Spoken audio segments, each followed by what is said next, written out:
Bismillahirrahmanirrahim. Assalamualaikum warahmatullahi wabarakatuh. Baik, jumpa lagi pada pertemuan kedua di mata kuliah basis data.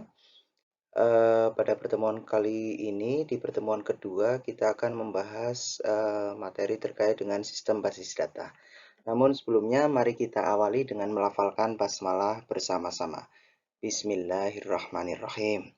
Baik, semoga dengan diawalinya dengan lafal basmalah pada perkuliahan kali ini akan mendapatkan manfaat, akan menambah ilmu kita.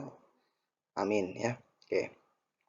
Baik, pada kesempatan kali ini tadi sudah kita sampaikan kita akan belajar terkait dengan sistem basis data. Oke, kita langsung saja ke slide yang berikutnya. Oke. Jadi pada pembahasan kali ini kita nanti akan mulai dari penerapan basis data, kemudian komponen penyusun sistem basis data, kemudian abstraksi data, bahasa basis data, dan yang terakhir nanti kita akan overview secara singkat terkait dengan arsitektur dari sistem basis data. Oke, kita mulai saja langsung ke yang pertama. Penerapan basis data. Jadi kalau kita membahas basis data terkait dengan sistem ataupun aplikasi yang menggunakan basis data, semua aspek ya, hampir di semua aspek pemanfaatan perangkat komputer ini dalam sebuah organisasi atau di perusahaan itu senantiasa berhubungan dengan basis data ya. Jadi mau data apapun misalnya dalam penjualan ya nanti berarti ada data barang, dalam sebuah perusahaan juga ada karyawannya, ada pegawai, berarti terkait dengan data-data pegawai dan sebagainya gitu ya. Nanti dari data pegawai pun nanti akan di breakdown lagi terkait dengan bagaimana pegawai ini nantinya bisa naik jabatan, naik pangkat, kemudian terkait dengan sistem penggajian, presensi dan sebagainya. Jadi ini bisa saja sangat kompleks ya. Oke. Kemudian perangkat komputer dalam suatu organisasi biasanya digunakan untuk pengelolaan sistem informasi yang tujuannya itu yang jelas untuk meningkatkan efisiensi. Bagaimana perhitungan gaji? Bagaimana perhitungan gaji ini misalnya ada sebuah perusahaan yang mengacu pada presensi atau kehadiran. Ya, jadi unsur kehadiran ini adalah salah satu yang utama misalnya. Ketika tidak hadir maka di sana untuk gajinya tidak dibayarkan misalnya seperti itu. Ya, kemudian untuk meningkatkan daya saing. Ketika proses misalnya ada sekarang banyak nih e-commerce ya atau toko online kita tidak perlu sebut nama, yang mana satu dengan yang lainnya itu saling berkompetisi untuk meningkatkan layanan terbaiknya ya. Jadi di sana ada unsur untuk meningkatkan daya saing. Ya, bagaimana sebuah toko online itu memberikan pelayanan atau layanan penjualan yang prosesnya cepat, tidak ribet, misalnya begitu. Dari proses order sampai nanti barang diterima pun cepat prosesnya. Mungkin sebuah toko online bisa saja dia bekerja sama dengan jasa pengiriman misalnya begitu. Makanya tidak heran kalau kita misalnya belanja di toko online ternyata di sana ada free ongkir ya misalnya gitu. Ada biaya kirimnya, ongkos kirimnya itu gratis. Kenapa? Karena di balik itu ya memang dari pihak toko online-nya sudah bekerja sama dengan jasa titipannya itu ataupun logistiknya, pengiriman barangnya gitu ya. Kemudian untuk meningkatkan keakuratan. Ya. Untuk meningkatkan keakuratan misalnya kita ingin melakukan kalkulasi penjualan selama sekian bulan ke belakang misalnya begitu. Ya. Untuk apa data-data semacam itu? Biasanya ya digunakan untuk membuat pola ya ke depannya seperti apa, kebijakan perusahaan seperti apa. Misalnya selama 1 tahun ini kita bisa review misalnya. Oh ternyata kita penjualannya agak lemah di bulan-bulan ini, ya, misalnya gitu. Tapi pada bulan-bulan yang lain, khususnya bulan-bulan tertentu sangat menguat misalnya, meningkat permintaan dan sebagainya. Nah, ini bisa saja digunakan untuk membuat pola ke depannya, misalnya begitu. Dan yang jelas kecepatan, ya, kecepatan. Nah, basis data merupakan salah satu komponen utama dalam sebuah sistem informasi. Jadi di pertemuan yang lalu kita sudah bahas ya, dari mulai definisi basis data, kemudian ada apa namanya, apa itu DBMS, Database Management System, kemudian mengapa kita gunakan database, kemudian mengapa kita belajar database, ya kan? Nah, karena di sana yang namanya database itu adalah unsur utama atau komponen utama dalam sebuah sistem informasi. Yang namanya data itu kan sebuah fakta, ya kan? Di pertemuan yang lalu sudah dibahas, data itu adalah sebuah fakta. Yang mana fakta-fakta ini ketika kita olah ya kan menjadi sebuah informasi. Jadi eh, basis data merupakan salah satu komponen utama dalam setiap sistem informasi. Contohnya tadi barusan saja kita bahas ya. Bagaimana untuk strategi penjualan ke depan? Nah, dari 1 tahun ke belakang kita sudah dari data-data atau fakta-fakta, ya, fakta-fakta selama 1 tahun ke belakang. Ya. Nah, kan kita sudah ketahui fakta-faktanya, fakta-fakta data penjualan maksudnya di sini ya, fakta-fakta eh, data penjualan bulan ini menguat, bulan ini melemah, dan seterusnya. Sehingga kedepannya bisa digunakan untuk membuat strategi pemasaran. Kira-kira bulan apa yang perlu kita gencarkan untuk pemasaran. Ketika bulan-bulan yang kita sudah pasti di situ menguat, naik, ya tetap ada apa namanya iklan, model advertising tetap ada misalnya gitu. Misalnya ini dalam perusahaan yang dia bergerak pada bidang penjualan misalnya kan begitu kan. Iklan tetap ada tapi jangan terlalu digencarkan misalnya begitu. Cukup apa namanya hanya mengisi saja ya, mengingatkan, sekedar mengingatkan. Misalnya begitu. Oke, kita lanjutkan. Nah, bidang-bidang yang memanfaatkan basis data demi untuk meningkatkan efisiensi, akurasi, dan kecepatan operasinya, di sana ada misalnya bidang kepegawaian. Ya, untuk menghitung seorang misalnya di data kepegawaian di sana kan nanti terhitung kapan dia mulai bergabung, artinya sekarang dia sudah apa namanya masa kerjanya sekian tahun, sekian bulan, ya kan? Kaitannya misalnya kalau di PNS itu kan ada syarat minimal untuk pengajuan pensiun dini misalnya yang ibu bapaknya atau keluarganya, saudaranya ada yang di ASN ya, aparatur sipil negara ya kan. Di sana kan ada batasan minimal untuk pengajuan pensiun dini.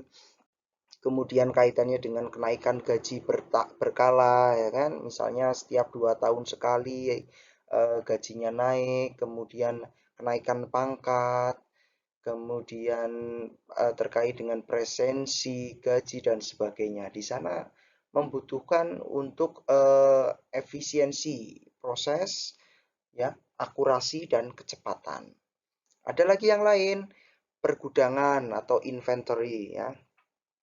Di inventory system atau di sistem pergudangan, di sana juga diperlukan terkait dengan manajemen pergudangan. Karena yang namanya sistem informasi pergudangan pun ada sendiri. Ya, kalau misalnya kita pecah-pecah dalam sebuah pergudangan, ada salah satu sistem di sana yang bisa berdiri sendiri yaitu sistem informasi pergudangan atau inventory system atau sistem pergudangan. Walaupun sistem pergudangan ini juga tetap harus terintegrasi dengan sistem-sistem yang lain. Misalnya apa namanya di sistem penjualan juga nanti terhubung dengan pergudangan.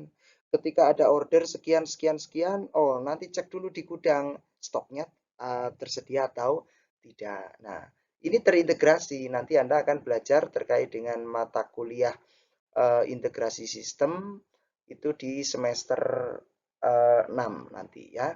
Oke, pergudangan. Kemudian ada lagi yang lain, sistem informasi akuntansi ya. Di sistem informasi akuntansi juga di sana kan pastinya membutuhkan akurasi ya dan kecepatan ya sehingga pemrosesannya berjalan dengan efisien. Kemudian ada reservasi untuk pemesanan. Misalnya sekarang Anda mau pergi kemana-mana, mau melakukan perjalanan, mau melakukan tur ya.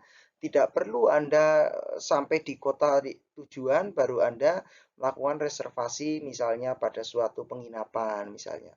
Jadi sebelum Anda berangkat pun bisa melakukan reservasi. Bagaimana apa namanya? Anda bisa mendapatkan harga terbaik, ya kan, best price ya.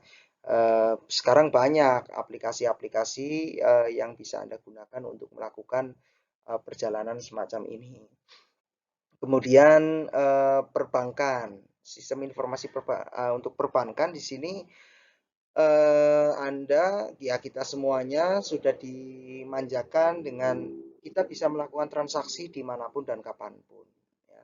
Walaupun memang biasanya terbatas dengan akun yang kita miliki ya, kayak misalnya ya sebagai contoh saja dulu ketika masih baru ATM saja ya, untuk apa namanya kartu ATM kita kan dibatasi untuk melakukan transaksi maksimal dalam satu hari itu melakukan transaksi dengan jumlah sekian nominalnya. Begitupun dengan misalnya kayak iBanking ataupun mBanking pun semacam itu, ya kan? Jadi walaupun kita melakukan transaksi di rumah saja, hanya menggunakan gadget, hanya menggunakan handphone, hanya menggunakan laptop, komputer, kita bisa melakukan transaksi keuangan dengan mudah dan itu tersinkronisasi dengan database-nya di bank kita di mana kita menjadi nasabahnya gitu ya. Ada lagi yang lain di bidang asuransi ya. Di bidang asuransi pun demikian. Kemudian di rumah sakit juga kompleks juga di sana ya. Jadi rumah sakit itu dari mulai apa namanya untuk rawat inapnya, untuk rawat jalannya, bagaimana apalagi sekarang rumah sakit itu kan terhubung dengan BPJS misalnya kan begitu kan. Kemudian apa namanya untuk manajemen farmasinya ya. Jadi di sana di farmasinya mungkin punya ya pastinya punya sistem sendiri. Kemudian nanti di rumah sakit juga ada pegawainya kan gitu ya. Jadi kompleks ya. Tapi tidak usah berbicara yang kompleks itu dulu nah, karena kita fokus kita itu hanya di apa namanya basis datanya terlebih dahulu. Begitupun di pendidikan. Sekarang Anda kuliah di UMP. Anda mau bayar pun sudah enak, ya kan? Tinggal ke bank saja yang bekerja sama dengan UMP. Anda mau bayar hanya sebutkan NIM saja akan muncul tagihan Anda sekian. Gitu ya. Kemudian di institusi pendidikannya sendiri, Anda mau ngisi KRS ya online, ya kan? Kemarin di semester 1 Anda melihat nilai, melihat KHS online. Kemudian Anda nanti mengikuti kegiatan-kegiatan, kemudian Anda mendapatkan sertifikat. Sertifikatnya bisa diupload melalui EKK online, ekstrakurikuler online. Nah, sudah enak semuanya di sana ya. Jadi eh, semuanya tersimpan di sana dan yang menyimpan apa? Database atau basis data ya, disimpan semuanya di sana secara elektronik begitu ya, melalui ada sistemnya di sana. Nah, yang biasa digunakan kita kayak yang Anda pakai ada KRS online, kemudian KHS online, yang jelas di sana di sistem informasi akademik ya. Oke, kemudian ada EKK online, Anda kemarin apa namanya? Mungkin Smart ya, ikut Smart juga daftarnya online dan karena pandemi ini juga pelaksanaannya juga online begitu ya. Oke, lanjut masih di sistem basis data. Jadi basis data itu hanyalah sebuah objek yang pasif atau mati.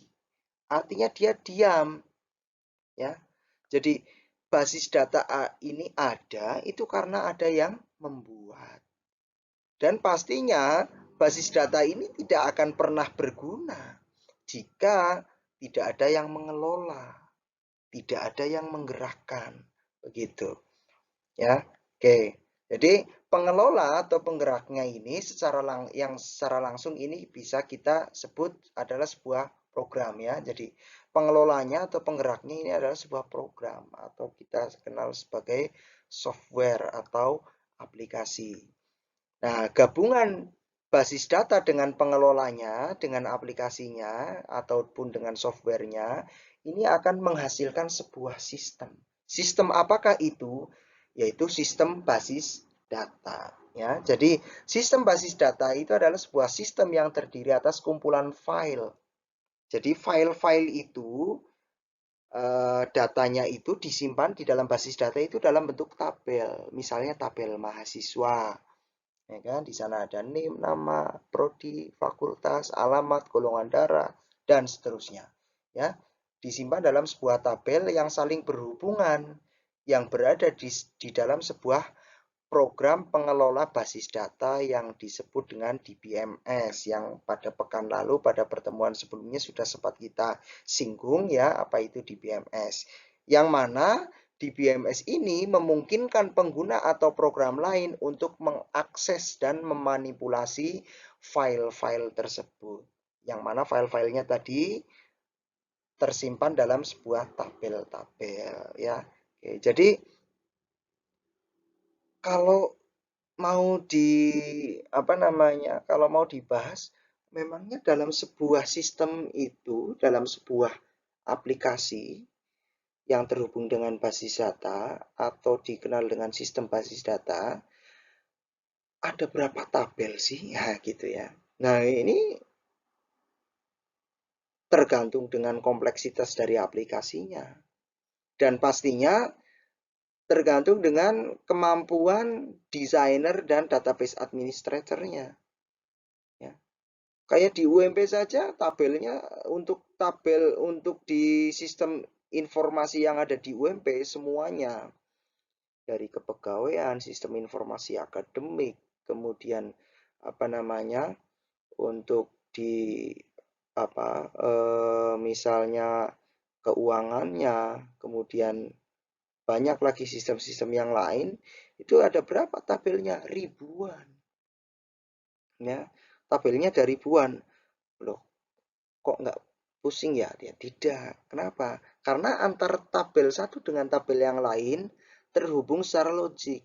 Ada logikanya. Misalnya, saya gambarkan secara mudahnya. Ada mahasiswa. Di tabel mahasiswa ada name, nama, ya, kolom-kolomnya ya, atau kita sebut nanti kalau di database itu namanya field. Field itu sama saja dengan kolom. Ya, di tabel mahasiswa ada name, nama, prodi, fakultas, mungkin prodinya juga hanya tersimpan ID-nya saja. ID prodinya kalau teknik informatika 0304 ya. Makanya NIM Anda itu kan ini semester 2 berarti 20 03 04 20 angkatannya 03 Fakultas Teknik 04 adalah prodi keempat di Fakultas Teknik artinya 0304 prodi teknik Fakultas Teknik prodi Teknik Informatika begitu ya. Kemudian 0001 misalnya registrasinya itu yang pertama gitu. Berarti NIM-nya 1. Gitu. Jadi mengandung arti ya. Gitu. Ya, jadi dalam fieldnya seperti itu. Nah, di tabel mahasiswa ada name, nama, kemudian ID prodi 0304. Nah, nanti ID prodi ini terhubung dengan tabel prodi. Nah, di tabel prodi cuma ada ID prodi dan nama prodinya. ID prodi 0304 namanya teknik informatika. Nah, jadi nanti terhubung dengan ID-nya ini. Jadi sebagai penghubungnya adalah ID-nya. Oke, nanti kita akan bahas di arsitekturnya lebih jauh lagi ya. Oke. Begitu ya. Jadi sistem basis data sistem yang terdiri atas kumpulan file yang mana tersimpan dalam bentuk tabel-tabel yang saling berhubung ya, yang saling berhubungan yang berada di dalam sebuah pengelola data ya, program pengelola basis data atau DBMS yang memungkinkan pengguna atau program lain untuk mengakses atau memanipulasi file-file tersebut. Jadi aplikasi yang Anda gunakan misalnya kemarin pada saat mengisi KRS ya kan di SIA, Sistem Informasi Akademik, itu kan aplikasinya SIA berbasis web. Nah, aplikasi yang berbasis web itu yang Anda akses melalui HP atau melalui apa namanya, laptop atau komputer itu terhubung ke database sistem informasi akademik. Ya, gitu. Yang mana di dalam database-nya itu tersimpan dalam tabel-tabel yang terpisah. Tapi kok Anda bisa melihatnya, oh ini mahasiswa NIM ini namanya ini, program studinya ini, semester ini. Nah, semuanya terlihat di sana. Gitu. Ya, oke. Kita lanjut. Secara lengkap, sistem basis data akan terdapat atau di dalamnya ada komponen-komponen utama. Ada apa saja? Yang pertama pasti ada perangkat keras, ya kan? Ada komputernya, servernya, ya. Komputer server ya perangkat keras, di sana ada hard disk, ya seperangkat komputer lah, komputer server. Tapi karena komputer server ya pastinya spesifikasinya tinggi karena dia bekerja untuk melayani banyak klien. Bayangkan saja, di UMP mahasiswanya 12.000 lebih, ya kan? Dosennya kurang lebih hampir 500. Kemudian dengan tenaga kependidikannya yang di kantor-kantor fakultas misalnya ada sekian ratus ya. Database-nya, servernya satu melayani itu semua, mengakses dalam waktu yang bersamaan. Wah, pastinya speknya ya tidak yang abal-abal ya. Oke, pertama hardware atau perangkat keras. Kemudian pastinya ada sistem operasinya. Komputer diinstal sistem operasinya dulu. Di sana yang kita kenal ada Linux, ada Microsoft Windows ya. Ada Microsoft Windows, kemudian ada Open Solaris, ya, ada Mac OS ya, Macintosh itu untuk Apple dan seterusnya. Oke, kemudian setelah itu, nah baru diinstal untuk basis datanya. Basis datanya biasanya kita misalnya kalau di UMP kita gunakan SQL Server. SQL Server ada yang versi gratis, tapi ada juga yang versi berbayar. Yang bedanya apa? Pastinya fitur membedakan ya. Kemudian nanti untuk perkuliahan kita pakai yang gratis saja. Misalnya kita pakai MySQL ya, MySQL ya, kita pakainya itu. Kemudian perangkat lunak pengelola basis data. Nah, database management system misalnya kita biasa gunakan eh, nanti kita gunakan PHP misalnya. Kita gunakan atau misalnya kalau kita pakai database-nya itu MySQL, di BMS-nya misalnya ya yaitu MySQL juga termasuk di BMS ya. Perangkat lunak pengelolanya. Jadi misalnya aplikasi pengelolanya maksudnya. Nanti kita misalnya bisa gunakan MySQL apa namanya, MySQL Manager ya, atau SQL Manager for MySQL misalnya gitu. Itu untuk perangkat lunaknya basis data ya, apa namanya, pengelola pengelola di BMS-nya. Kemudian yang jelas pengguna, user. Oke ya, user itu bisa saja langsung orang karena kita bisa misalnya kalau programmer ataupun database administrator itu kan bisa langsung berinteraksi dengan database ya. Kita bisa melakukan pengelolaan, kemudian kita bisa memanipulasi ya intinya begitu dengan langsung berinteraksi dengan database-nya. Tapi kalau awam misalnya umum ya hanya pengguna sistem saja seperti kita, misalnya pengguna umum ya, hanya user biasa saja, misalnya kayak menggunakan sistem informasi akademik, bagaimana mengisi KRS ya kan. Nah, kita tinggal masuk ke SIA, kemudian milih mata kuliah yang mau diambil. Nah, kita nggak perlu di balik itu database-nya kerjanya seperti apa, struktur tabelnya seperti apa, nggak perlu tahu ya penggunanya ini. Dan Bisa juga berupa aplikasi lain, ini opsional ya. Tapi biasanya ya ini untuk pengguna yang sifatnya awam ya ini harus disediakan begitu. Seperti kalau misalnya kita ingin melakukan di toko online misalnya, kita ingin melakukan order barang tertentu. Nah, kalau kita langsung berinteraksi dengan database-nya ya ribet ya kan. Kayak orang yang nggak tahu IT ya gimana nanti ini caranya belanja di sini gimana, cara masukin apa namanya barang yang mau saya order gimana caranya, nah bingung ya kan. Kan enak kalau sudah ada e-commerce-nya atau apa namanya toko online-nya itu kan ada barang-barang di katalognya bisa dilihat detailnya, deskripsi barangnya kan gitu kan. Kalau mau belanja juga tinggal masukin ke keranjang, pilih sistem pembayaran, transfer selesai kan gitu. Barang datang. Ini kalau yang nggak kena tipu ya. Kalau yang kena tipu ya sudah ya, hamsyong ya. Oke, itu semacam itu. Oke, kita lanjut. Nah, pada apa namanya pertemuan sebelumnya kita juga bahas sedikit terkait dengan abstraksi data. Abstraksi data. Oke, kita akan lanjutkan di sini terkait dengan pembahasan abstraksi data. Jadi abstraksi data ini merupakan level bagaimana melihat data dalam sebuah sistem basis data. Ada beberapa level nanti ya, jadi abstraksi data.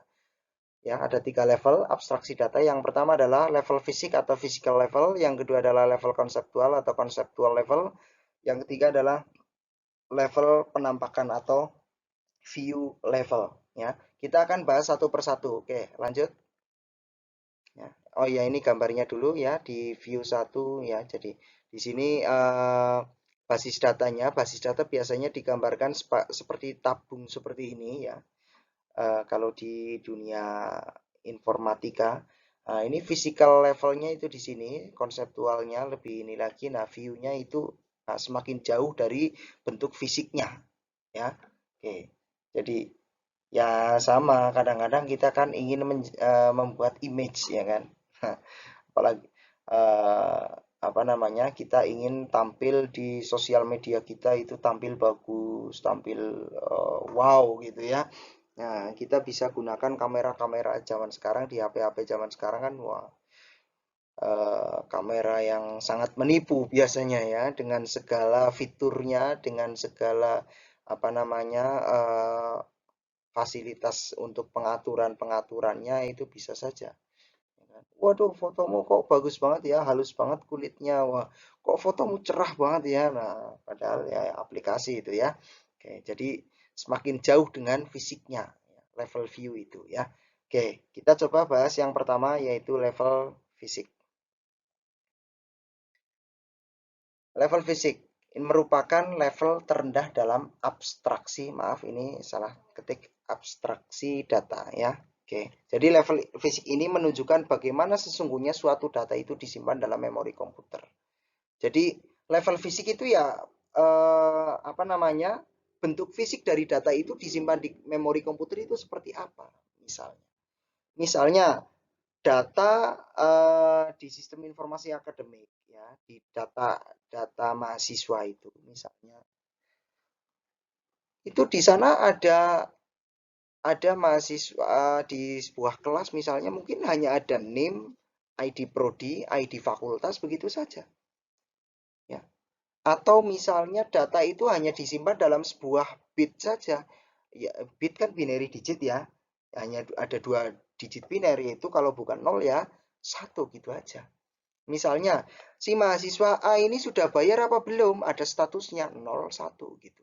0 belum bayar, 1 berarti sudah bayar. Misalnya gitu. Tapi nanti di level view-nya, nah diubah. Oh, kalau 0 itu tampilkan di sana belum bayar, misalnya gitu. Nah, kalau 1 tampilkan di view-nya di sana lunas, misalnya begitu. Ya, kayak gitu. Nah, ini tadi yang barusan kita sampaikan. Data direpresentasikan secara fisik dalam bentuk kumpulan bit data, ya, 0 dan 1. Begitu. Berikutnya, yang kedua, level konseptual atau konseptual level. Ini merupakan level berikutnya dalam abstraksi data setelah physical level naik menjadi conceptual level. Jadi level ini menggambarkan data apa saja yang sebenarnya disimpan dalam basis data dan hubungannya dengan yang lain. Sebenarnya data apa saja sih yang disimpan dalam sistem informasi akademik misalnya? Jelas, di sana, oh ada data mahasiswa. Ada data apa lagi? Data mata kuliah. Mahasiswa nanti ngambil mata kuliah, kan gitu kan?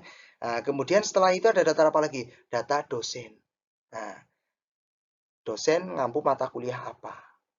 Mahasiswa ngambil mata kuliah apa? Nah, ada hubungannya di sana. Nah, oh ternyata data di sistem informasi akademik di sana ada data itu saja. Ya kan? Kemudian ada data apa lagi? Data nilai. Nanti di tabel nilai. Oh, nilai ini nilai apa? Nilai mata kuliah apa masuk, nama mahasiswanya siapa, pengampunya siapa, nilainya apa. Nah, begitu kira-kira. Ya, jadi menggambarkan konsep datanya gitu.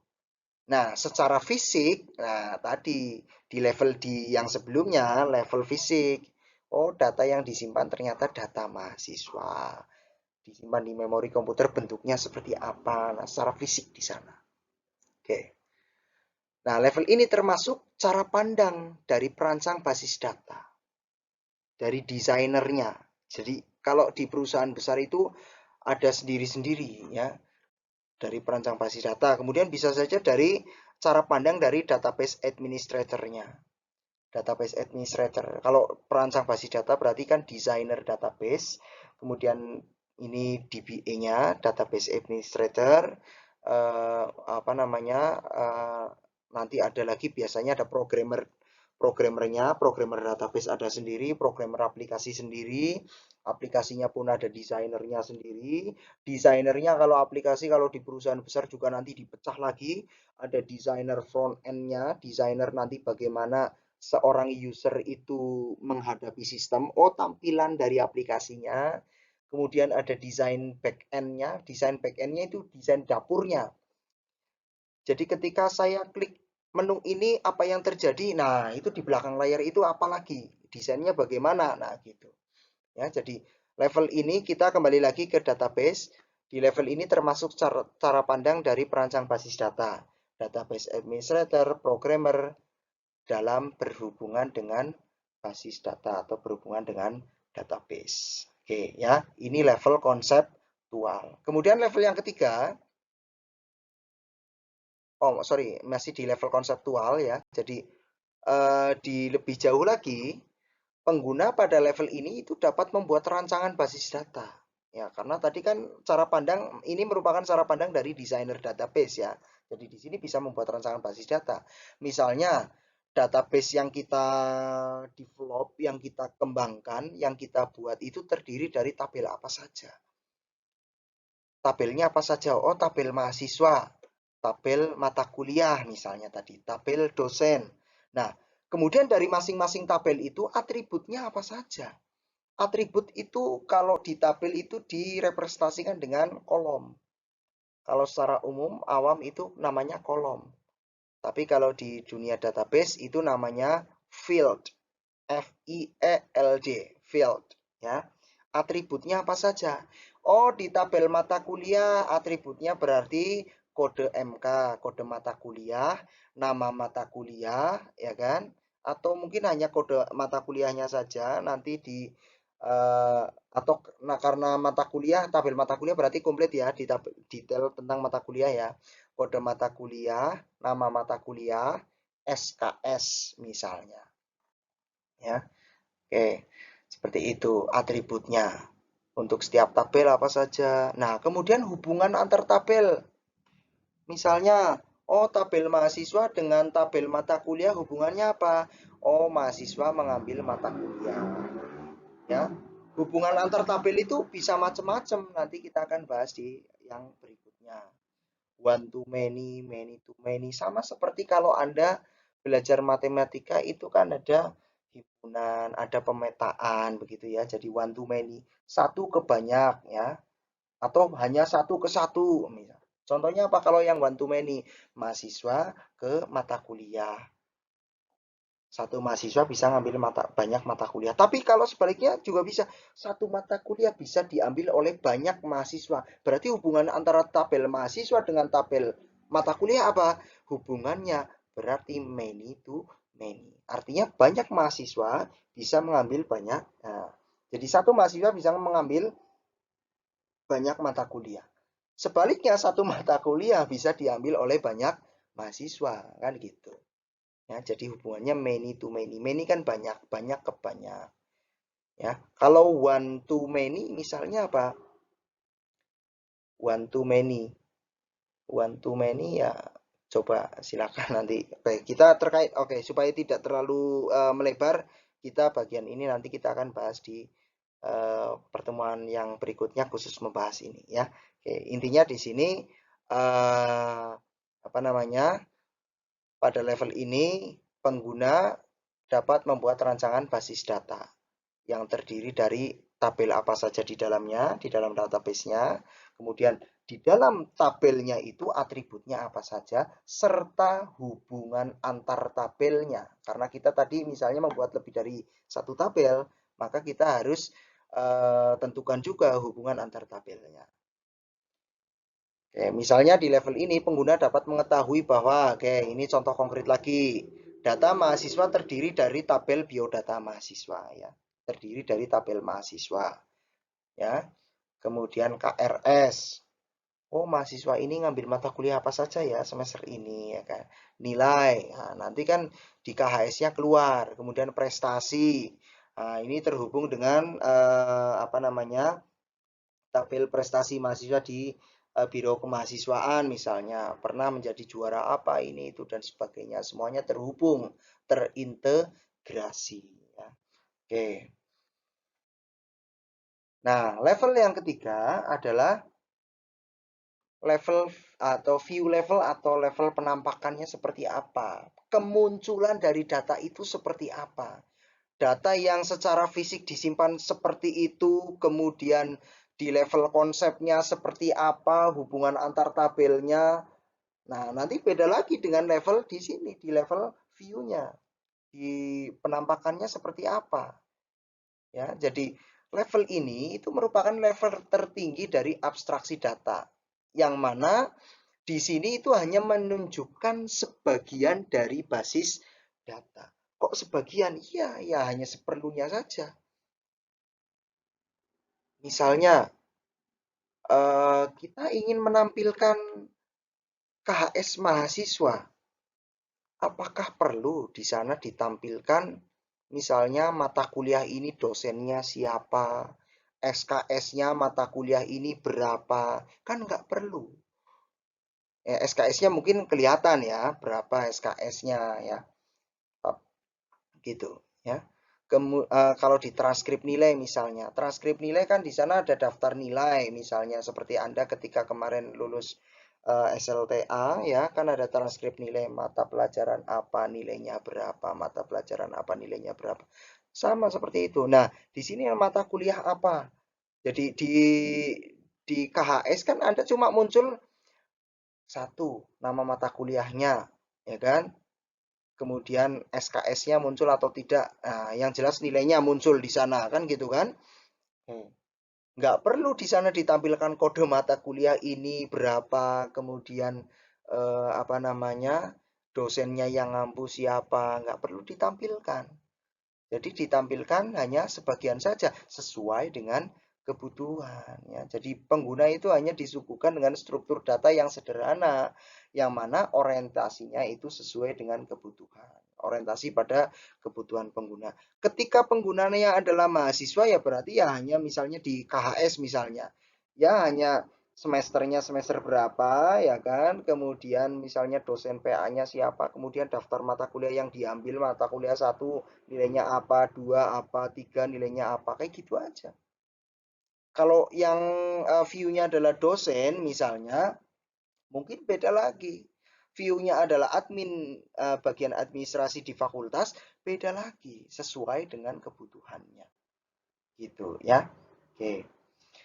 Nah, data yang dilihat itu sangat mungkin merupakan gabungan dari beberapa tabel yang ada di dalam basis data. Contohnya tadi, untuk menampilkan KHS. Kan dari tabel mahasiswa, gabungkan dengan tabel mata kuliah, si mahasiswa itu ngambil mata kuliah apa saja, kan gitu. Ya kan? Misalnya, begitu ya. Oke. Nah, masing-masing pengguna itu dapat disuguhkan data yang berbeda-beda tadi ya. Mahasiswa datanya yang ditampilkan seperti apa, dan pengguna-pengguna yang lain pastinya berbeda lagi karena sesuai dengan kebutuhannya. Oke, gitu ya. Lanjut. Nah, level ini juga akan mengkonversi data asli atau data fisik menjadi data yang bermakna bagi pengguna. Coba, kalau misalnya data dari masing-masing pengguna itu ditampilkan sama. Mahasiswa yang ketika penggunanya adalah mahasiswa, datanya ya seperti itu ditampilkannya. Ketika penggunanya adalah dosen, datanya juga sama persis seperti yang ditampilkan pada pengguna mahasiswa ya.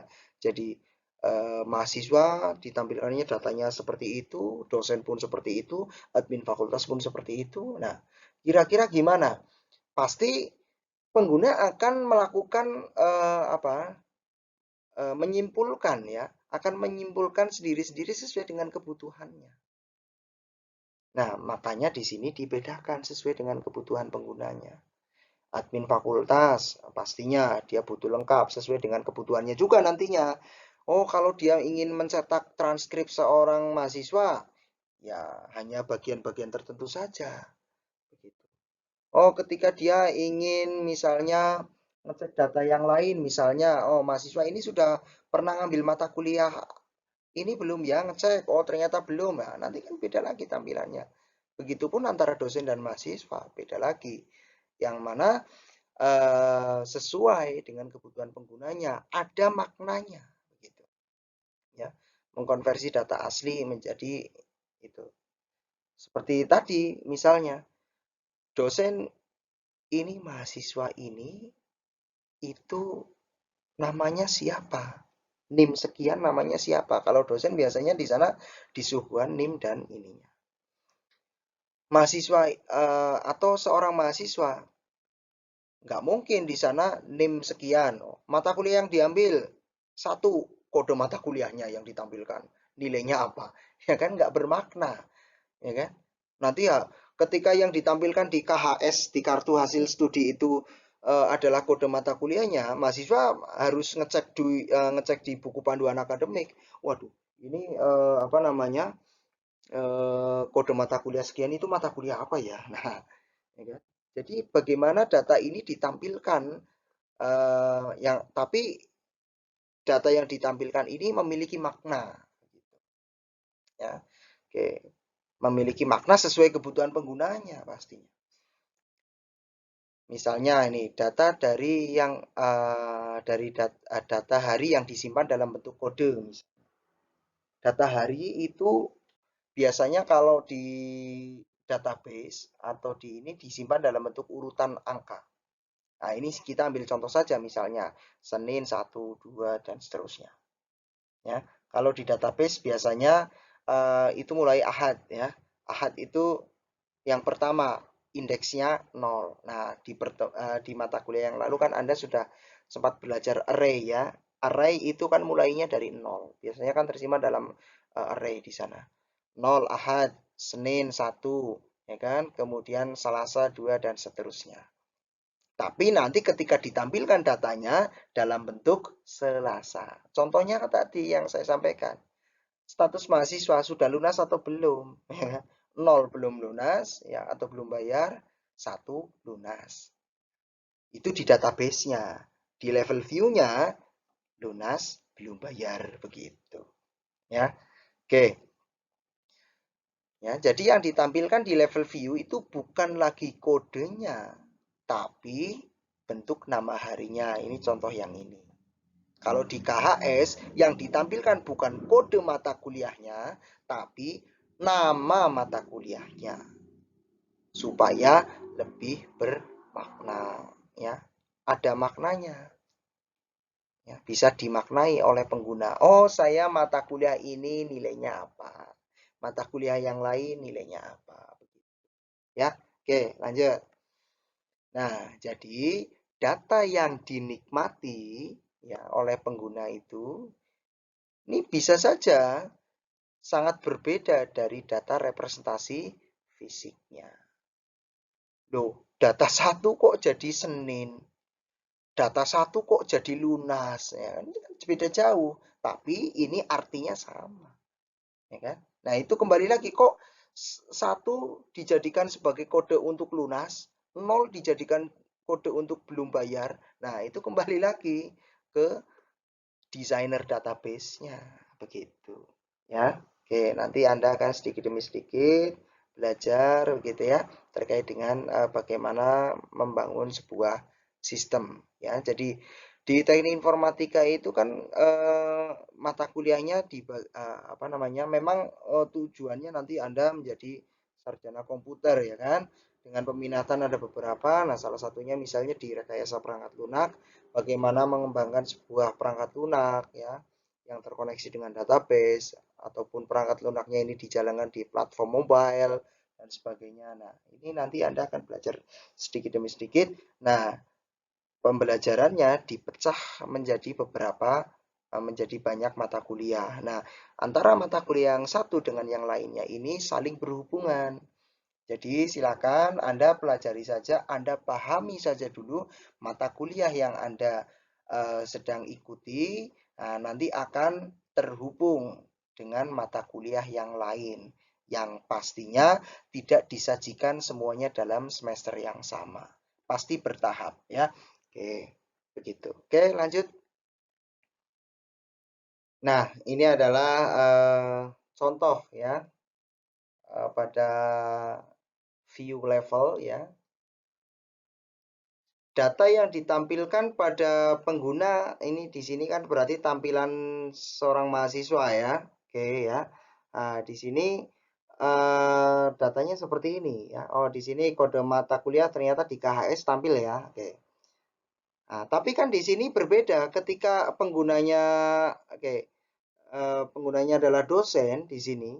Nah, di sini si mahasiswa A nomor satu misalnya ini ya kan nilai UTS-nya oh ini satu satu. Nah, jadi di sistem kita itu kalau mahasiswanya tidak ikut UTS itu eh, kalau di sini ditulis 0 nanti nilainya menjadi K ya. Jadi artinya semua komponen nilai harus terisi.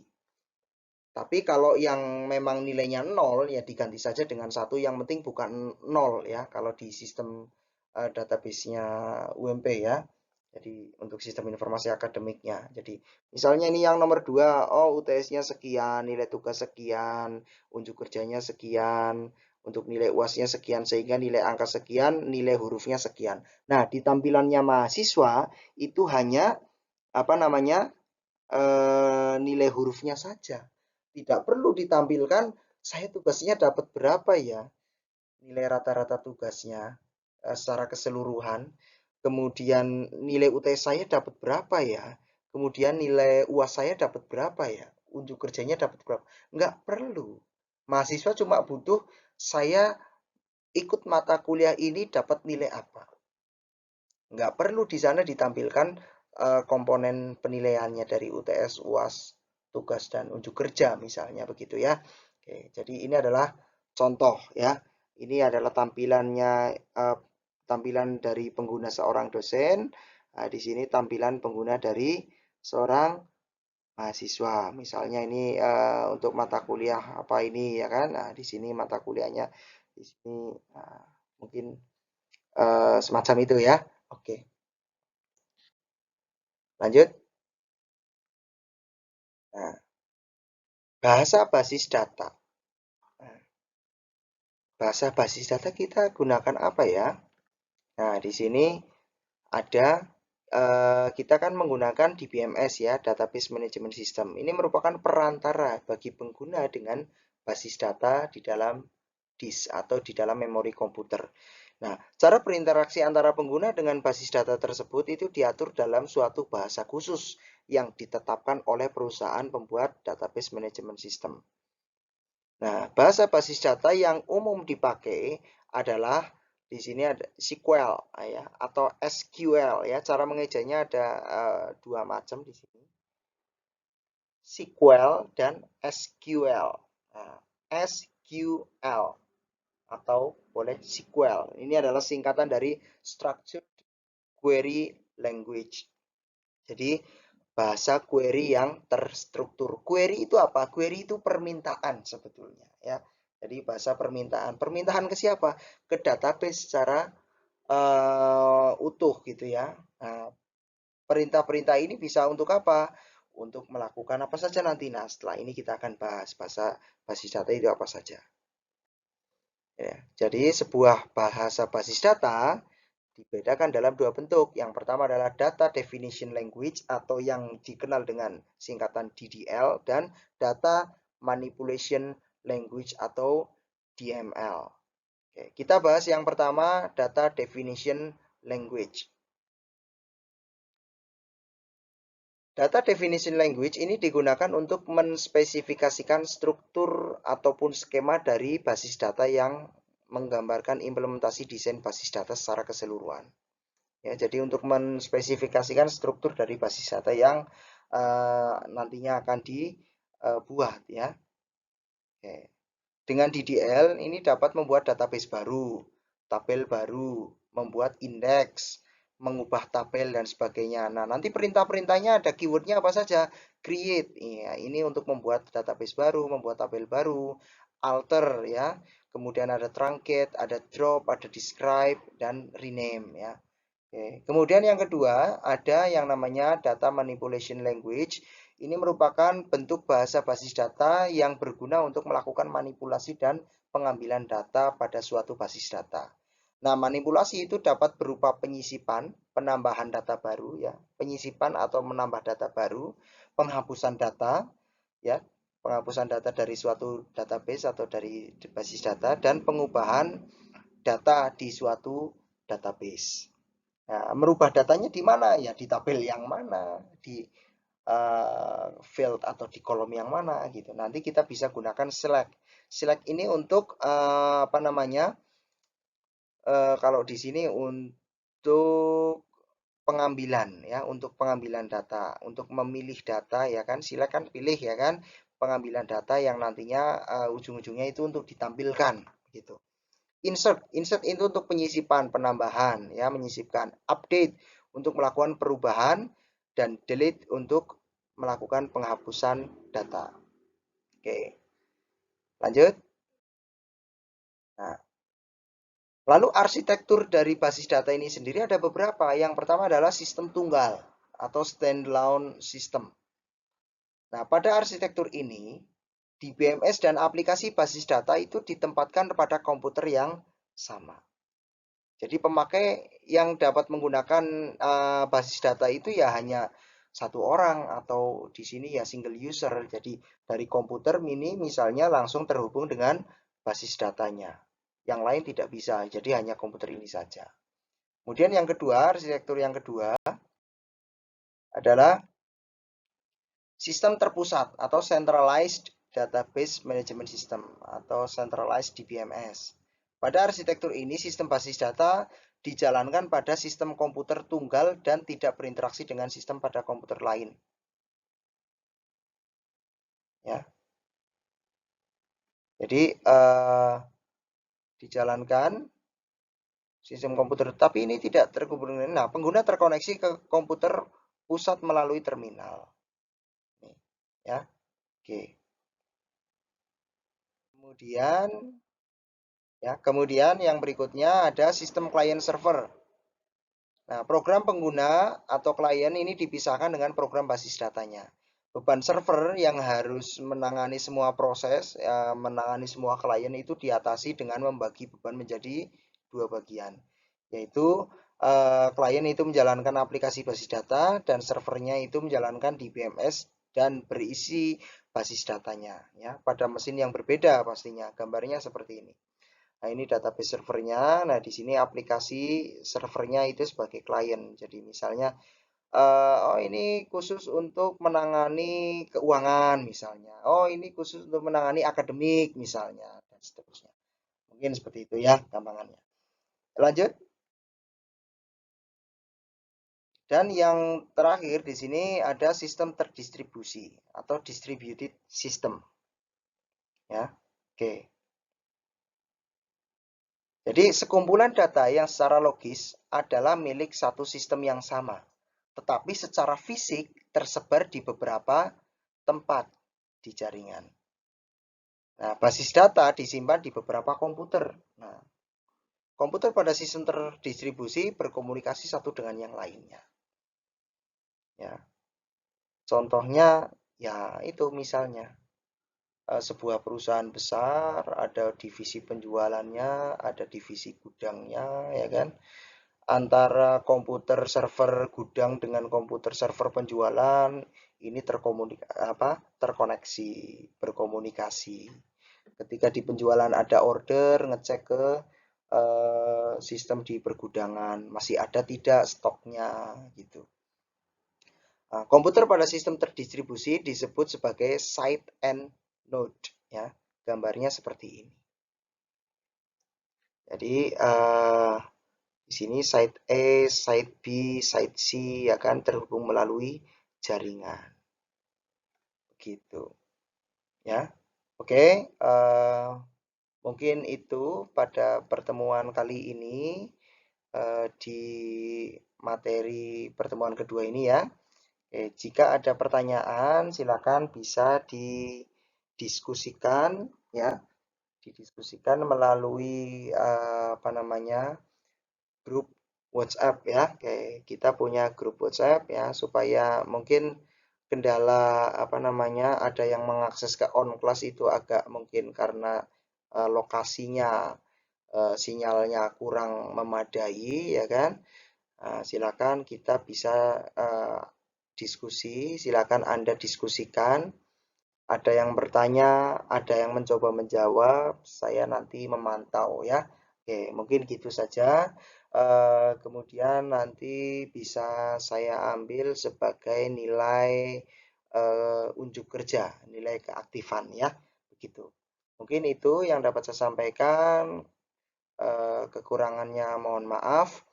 Ya, mari kita akhiri dengan melafalkan hamdalah bersama-sama. Alhamdulillahirrabbilalamin. Jazakallahu khairan. Terima kasih. Wassalamualaikum warahmatullahi wabarakatuh.